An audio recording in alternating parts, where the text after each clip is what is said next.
Bapak, Ibu, dan saudara-saudara yang kekasih dalam Tuhan, puji Tuhan atas kehidupan yang boleh kita alami dan kita rasakan di hari ini. Kita akan bersama-sama mendengarkan firman Tuhan hari ini dari 1 Samuel pasal 26 ayat 1 sampai ayat yang ke-25. Marilah berdoa. Kami naikkan pujian dan syukur kepadamu, ya Tuhan, atas segala kasih, segala cinta yang boleh kami alami. Kami boleh ada sebagaimana ada hari ini karena anugerah Tuhan. Kami akan mendengarkan kebenaran firman-Mu. Roh Kudus tuntun kami semuanya, sehingga kami boleh mendengarkan dan memahami maksud kebenaran firman-Mu bagi kami. Di dalam Kristus Tuhan kami berdoa kepada Bapa di sorga. Amin. 1 Samuel pasal 26 ayat 1 sampai 25. Datanglah orang Sif kepada Saul di Gibea serta berkata, Daud menyembunyikan diri di bukit Hakhila di padang belantara. Lalu berkemaslah Saul dan turun ke padang gurun Sif dengan 3.000 orang yang terpilih dari orang Israel untuk mencari Daud di padang gurun Sif. Berkemaslah Saul di bukit Hakhila yang di tepi jalan di padang belantara, sedang Daud tinggal di padang gurun. Ketika diketahui Daud bahwa Saul datang mengikuti dia ke padang gurun, disuruhnyalah pengintai-pengintai, maka diketahuinyalah bahwa Saul benar-benar datang. Berkemaslah Daud lalu sampai ke tempat Saul berkemah. Waktu Daud melihat tempat Saul berbaring dengan Abner bin Ner, panglima tentaranya. Saul berbaring di tengah-tengah perkemahan, sedang rakyat berkemah sekelilingnya. Berbicaralah Daud kepada Ahimelek, orang Het itu, dan kepada Abisai anak Seruya, saudara Yoab. Katanya, siapa turun bersama-sama dengan aku kepada Saul ke tempat perkemahan itu? Jawab Abisai, aku turun bersama-sama dengan engkau. Datanglah Daud dengan Abisai kepada rakyat itu pada waktu malam, dan tampaklah di sana Saul berbaring tidur di tengah-tengah perkemahan, dengan tombaknya terpancung ke tanah pada sebelah kepalanya, sedang Abner dan rakyat itu berbaring sekelilingnya. Lalu berkatalah Abisai kepada Daud, pada hari ini Allah telah menyerahkan musuhmu ke dalam tanganmu. Oleh sebab itu, izinkanlah kiranya aku menancapkan dia ke tanah dengan tombak ini. Dengan 1 tikaman saja, tidak usah dia kutancapkan 2 kali. Tetapi kata Daud kepada Abisai, jangan musnahkan dia, sebab siapakah yang dapat menjamah orang yang diurapi Tuhan dan bebas dari hukuman? Lalu kata Daud, demi Tuhan yang hidup, niscaya Tuhan akan membunuh dia, entah karena sampai ajalnya dan ia mati, entah karena ia pergi berperang dan hilang lenyap di sana. Kiranya Tuhan menjauhkan daripadaku untuk menjamah orang yang diurapi Tuhan. Ambillah sekarang tombak yang ada di sebelah kepalanya dan kendi itu, dan marilah kita pergi. Kemudian Daud mengambil tombak dan kendi itu dari sebelah kepala Saul, lalu mereka pergi. Tidak ada yang melihatnya, tidak ada yang mengetahuinya, tidak ada yang terbangun. sebab sekaliannya tidur karena Tuhan membuat mereka tidur nyenyak. Setelah Daud sampai ke seberang, berdirilah ia jauh-jauh di puncak gunung, sehingga ada jarak yang besar di antara mereka. Dan berserulah Daud kepada tentara itu dan kepada Abner bin Ner, katanya, "Tidakkah engkau menjawab, Abner?" Maka jawab Abner, katanya, "Siapakah engkau ini yang berseru-seru kepada raja?" Kemudian berkatalah Daud kepada Abner, "Apakah engkau ini bukan laki-laki? Siapakah yang seperti engkau di antara orang Israel? Mengapa engkau tidak mengawal tuanmu raja?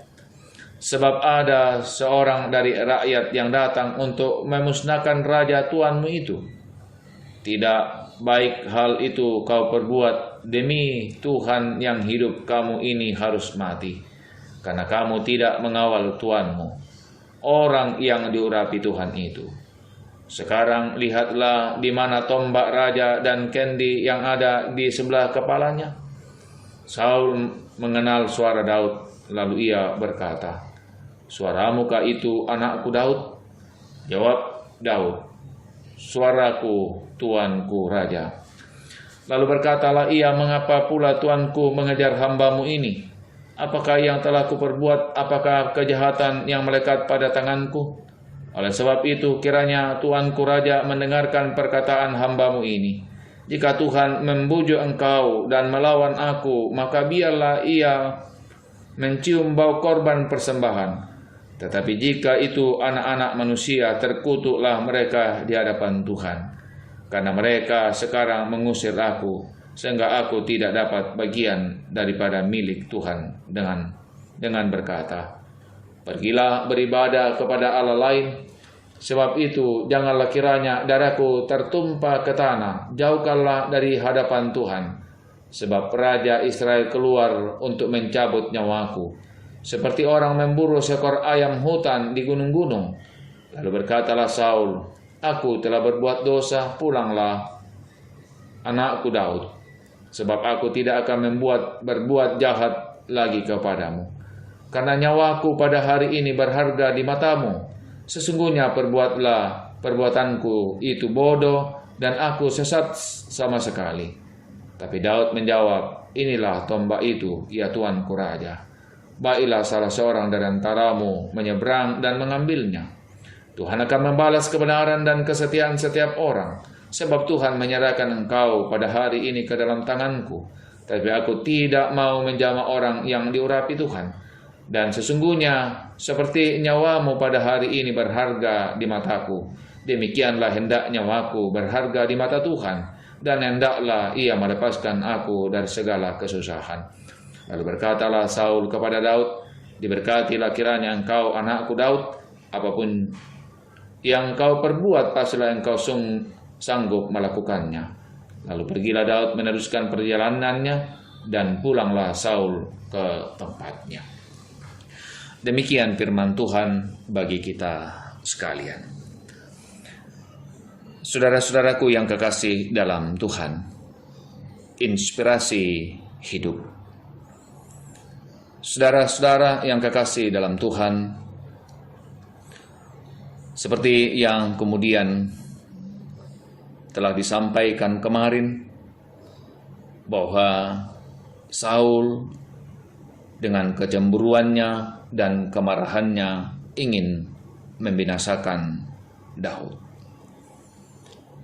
Dan karena itu ia terus mengajar dan ingin kemudian membunuh Daud. Namun saudara-saudara yang kekasih dalam Tuhan, ternyata Daud yang kemudian memiliki kesempatan beberapa kali untuk kemudian dapat membunuh Saul, namun ia tidak membunuhnya. Saudara-saudara, pertanyaannya adalah, kenapa kemudian Daud tidak lalu kemudian melakukan pembalasan pada saat ia kemudian dikejar-kejar dan ingin dibinasakan oleh Saul.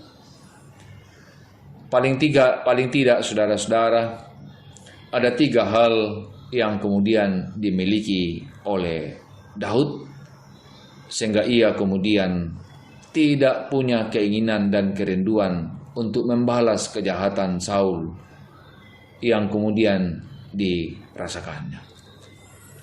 Pertama, saudara-saudara, Daud sangat menghargai Saul karena Saul adalah mertuanya. Ia menyayangi, ia mencintai dia menghormati sebagai orang tuanya. Yang kedua, saudara-saudaraku yang kekasih dalam Tuhan, Daud tidak lalu kemudian melakukan pembalasan untuk kemudian membunuh Raja Saul, walaupun ia punya kesempatan, karena ia menghargai urapan yang ada pada diri Saul. Karena bagi Daud, Saul adalah orang yang diurapi Tuhan. Dan karena itu ia tidak kemudian punya kerinduan untuk kemudian membinasakan dan membunuh orang yang diurapi Tuhan. Yang ketiga, saudara-saudaraku yang kekasih dalam Tuhan, bahwa bagi Daud, pembalasan itu bukanlah haknya, tapi pembalasan itu adalah hak Tuhan. Dan karena itu ia berkata, Tuhan akan membalas kebenaran dan kesetiaan setiap orang. Sebab Tuhan menyerahkan engkau pada hari ini ke dalam tanganku, tapi aku tidak mau menjamah orang yang diurapinya. Dan karena itu saudara-saudaraku yang kekasih dalam Tuhan, bagi Daud, bahwa sesungguhnya orang yang diurapi Tuhan adalah orang yang harus dihargai, dan semua sesungguhnya ada di tangan Tuhan, dan Tuhanlah sang pembalas yang sejati. Tuhan memberkati kita sekalian. Amin. Marilah berdoa. Segala puji dan syukur ya Tuhan kami persembahkan kepadamu atas kehidupan yang boleh kami alami dan kami rasakan. Engkau menolong kami, memberkati kami dalam perjalanan kehidupan kami. Dan kami percaya ya Tuhan bahwa hari ini dalam segala anugerah-Mu, dalam segala penyertaan-Mu, Tuhan akan memimpin dan memberkati kami. Sehingga kami mampu dikuatkan untuk menjalani kehidupan yang Tuhan anugerahkan bagi kami hari ini dalam segala karya, tugas, dan pengabdian kami. Terima kasih Bapa di sorga, kehidupan kami ke dalam tangan kuasa-Mu kami serahkan. Biarlah kiranya Tuhan terus nyatakan cinta dan kuasa-Mu bagi kami dalam menjalani kehidupan ini. Terima kasih Bapa di sorga, ini doa kami, ini permohonan kami, di dalam Kristus Tuhan kami berdoa kepada Bapa di sorga. Amin.